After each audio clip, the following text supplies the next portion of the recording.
Hey guys, how you doing? This is Mike McCormick with Advanced Criminology here in Owings Mills, bringing you another video update. Today's topic we're going to discuss and I'm sure you've asked yourself that question, just why are witnesses reluctant to testify in Baltimore? I wanted to explore that in this particular video. Today is January 12, 2018. We're filming this at approximately 1:20 p.m.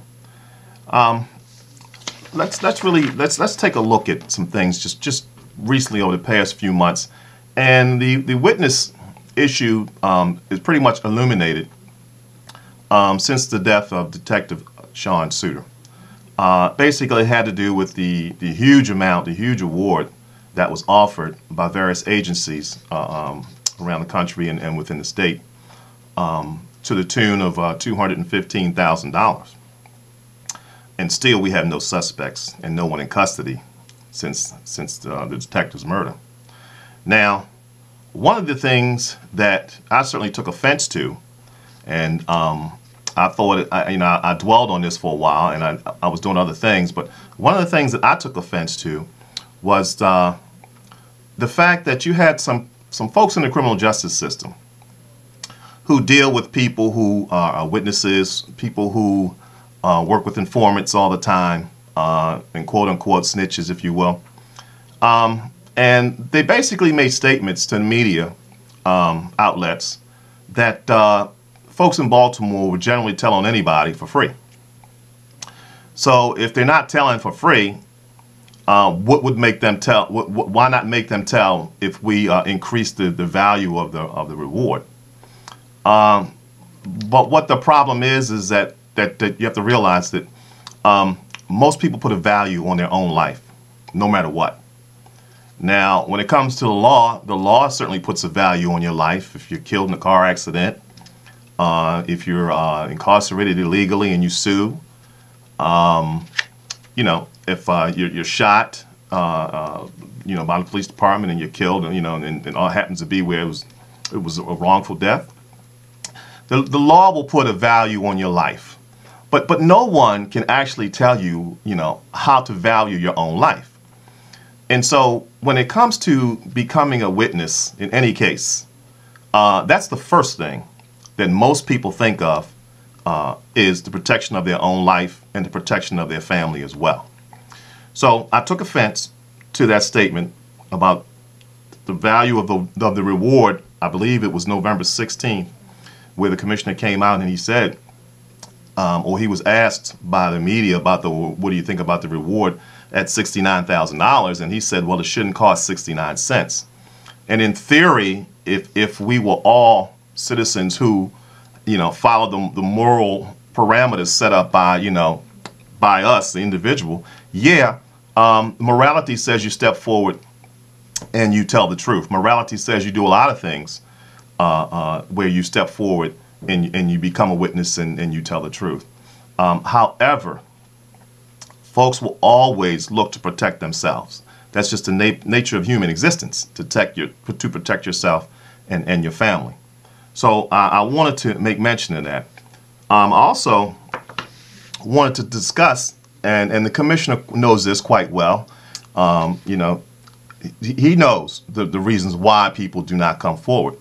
But I just want to reiterate today some of the reasons why people do not come forward to testify, particularly in violent cases that ultimately involve someone's death. So most people don't want to testify because at point blank they don't want to get involved. They don't want to be put in witness protection for any reason. They don't want to be killed for cooperating with the authorities. They don't want their family members subjected to potential threats. And a lot of people don't trust the police department. And that's pretty much a lot of places. And people don't want their names listed in anybody's indictment. People don't want to relocate and lose their jobs. People don't want the media hounding them at their homes or on their jobs. People don't want their house firebombed. People don't want their children harassed in the neighborhood or in school. And I want to get back to one of the reasons why I just talked about why people don't want to cooperate. and become witnesses is there's a huge factor that you could be killed. And we have several cases of that stemming from 2002 here in Baltimore. And this thing pretty much kind of got started and kicked off with the death of the family in East Baltimore, the Dawson family, where they lost several members to a firebomb incident. Simply because this lady decided to, be a block watcher, so to speak, in the city and inform the individual police officers in that neighborhood that there were drugs being sold and other issues of crime that were being involved in the neighborhood, and subsequently, she was threatened numerous times, her and her family. There was a firebomb attempt prior to the actual firebomb that killed the whole family. And so, the police was well aware of what was going on in that East Baltimore neighborhood. They knew Miss Dawson, and they failed to protect her at that particular time. They would argue that when they asked her whether or not she wanted to move out of the neighborhood, she said she didn't want to move out of the neighborhood. And I think that at that time the police department said, well, if you don't want to move, there's nothing we can do for you.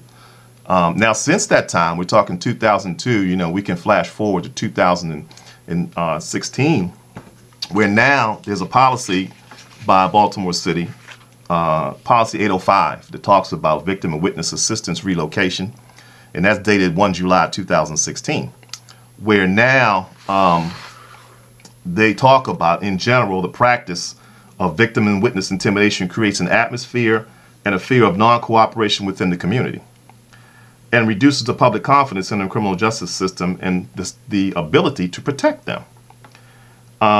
So the police department recognizes this, and this is why they have a new general order. They also recognize that the witness intimidation is a threat to the public safety. The city of Baltimore has appropriated funds. So they have funding for witness relocation and witness protection here in the city. And the funds are for the exclusive purpose of ensuring the safety of witnesses, as it indicates, of criminal activity that may be called by the state for folks who testify in criminal charges in Baltimore City. So the policy is in place. And so, all policies generally come about because of things that happened prior to, or they're updated. And so this is why the policy is in place, so that everyone is made aware of how to handle victim and witnesses in the cases of where they have to relocate. The other thing I want to talk about, that this issue of witness intimidation and has been going on for a number of years here in the city. Even the Justice Department outlined in their report, a 163-page report, about some of the issues dealing with witness protections. And one of the things they talked about, and before I even go there, let me just give you a definition, because a lot of people really don't even know, why people do not testify. You kind of know, but there's several underlying factors. Most people unwilling, they're disinclined, they're unenthusiastic, resistant, and opposed to even being a part of the criminal justice system in any way, for numerous reasons, and not personal reasons, and a lot of factual reasons. Okay, and that's what we're talking about today, the factual reasons, oftentimes why people do not want to participate in any way with the criminal justice system in terms of being a witness. So, like I said, the law can put a value on your life. A legal system can, but most people determine their own value of their life. You can recall that it's a lot of folks that follow what's going on in Baltimore over the years. You can recall back to 2002 when there was a big time stop snitching campaign in the community, and at the same time that campaign was going on, there was a Blue Wall of Silence campaign that was going on as well, and it was basically what they call a stop snitching culture within the police department, the Blue Wall of Silence, if you will, where police see and participate, but they don't say and testify against one another, and so many people look at that, as a hypocritical stance to take, that here you are wanting members of society who certainly stand more to lose than the average police officer by not testifying against one of his own. So that that is real. That is a real dynamic and a dilemma that today's police departments face, particularly if they do not have a great relationship with the community. And this is a city that just does not, at this point, have a great relationship with the city. And we don't know how long that will take. That is a serious rehabilitative effort that has to be orchestrated by the police department to regain the trust and confidence of the folks who live in this city, particularly when you talk about folks having to testify and come forth as witnesses. So I wanted to touch on that just in this particular video. I kept it short just for that reason, because without witnesses in any violent crime, police departments will certainly have a hard time bringing any case forward. The State's Attorney's Office will have a very hard time with prosecuting any cases because of what has happened in the past. So I thought I'd bring that up.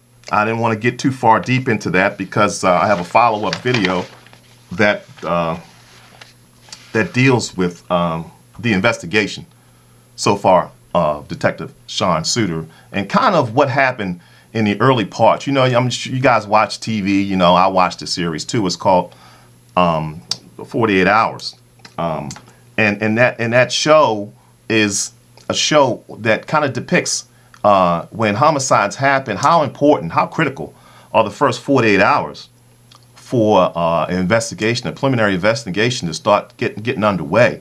How important it is to have suspects. How important it is to do a lot of footwork early on in that 48 hours, because as the show quite shows you and demonstrates, that the longer it takes to even make an arrest and identify somebody, the longer it takes for that case to be solved, and subsequently it becomes a cold case. So I'll be doing some things on that. I'll either try to put that video out today. If not today, I'll put it out tomorrow. And be in mind, I didn't bring it up just recently, but when we were talking about the internal controls that the police department has developed in terms of trying to break that wall of silence, that blue wall of silence, is and some of you guys from Baltimore remember that you had a couple of supervisors, sergeants in the department who in fact were criticized and ridiculed because they had turned in a couple of their own. A couple of the officers quit their jobs. The police department made it hard for them to do their daily assignments. They didn't get back up on certain calls for service. So these things are real. We watch a lot of TV about those types of scenarios that play out on these cop shows, but this is real stuff here. And so this is why I brought that up. And because it's so real, the police department has instituted what they call a whistleblower program, and that's under Policy 1729.